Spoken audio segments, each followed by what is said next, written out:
Ազգային կինոյի տոնը Դերենիկ Դեմիրճյանի տուն-թանգարանն նշանավորում է դեմիրճյանական կինոն դասախոսությամբ ներկայացնելով հայ կինոյում Դեմիրճյանի ստեղծագործությունների էկրանավորման պատմությունը։ Օրվա բանախոս կինոգետ արվեստագիտության թեկնածու դոցենտ Սիրանուշ Գալստյանը փաստում է. կինոյի հետ գրողի առնչությունները սկսվել են բարդագույն շրջանում, որը ինտելեկտուալ հսկաների եւ նաեւ դաժան բռնաճնշումների ժամանակ էր։ Դեմիրճյանական առաջին էկրանավորումը երկրորդ աշխարհամարտի նախաշեմին խորհրդային ամենադաժան աքսորավայրերից վերադարձած Ամասի Մարտիրոսյանի նկարահանած Քաչնազարն էր, ընդամենը 46 րոպեանոց մի ֆիլմ, որն ըստ էության ռեժիսորի խիզախումի արդյունքն էր։ Այդ ծավալի մեջ հազիվ թե կարողանար այդ հանճարեղ, այդ գլուխգործոցի շերտերը բացահայտել, սակայն անգամ այդ ձևաչափում, այդ ֆորմատում, այդ տևողության մեջ այդ ֆիլմը բավականին հետաքրքիր ուրեմն պահեր է պարունակում,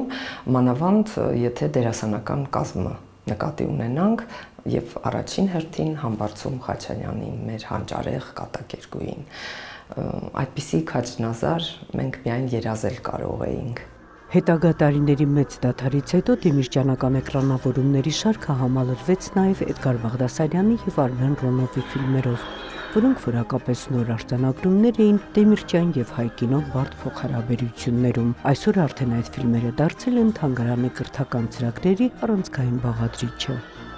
Ավելորդը պատմվածքի հենքով նկարահանված Երկենկիշեր ֆիլմի մեկ հատվածը պարզապես մեր թանգարանային ծրագրերի ամենակարևոր բաղադրիչներից մեկն է։ Ես նույնիսկ չեմ կարող հաշվել, թե քանի հազար դպրոցական եկել է այստեղ կամ ուսանող եւ դիտել այդ ֆիլմը որպես կրթական ծրագրի բաղադրիչ։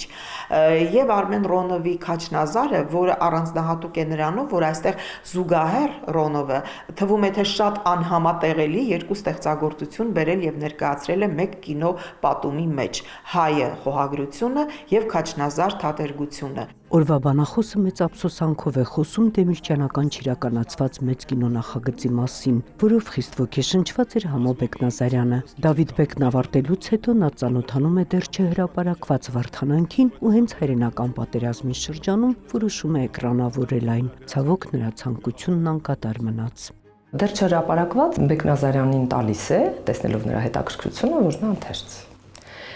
Եվ կար այդպես համաձայնություն Մոսկվայում էլ, որ աշխատեն արդեն Դավիթ Բեկից հետո հաջորդ մեծ պատմական ֆիլմի վրա։ Բեկնազարյանը իր հուշերում գրելիս նշել է, որ իրեն ինչն էր հատկապես գրավել Դեմիրճյանի գրվածքում։ Այն, որ Այբուբենի, Մաշտոցյան Այբուբենի այսպես հայտնվելով, ինչ մշակութային ազգային վերելք է ապրում Հայաստանը, նա գտնում է, որ դա է եղել առանցքը վեպի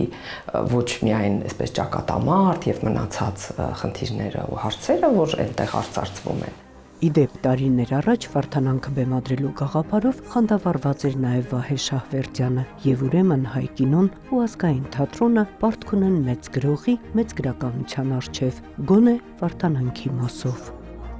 Նոնե Ալեքսանյան, Ռոմիկ Խաչատրյան, լուրեր։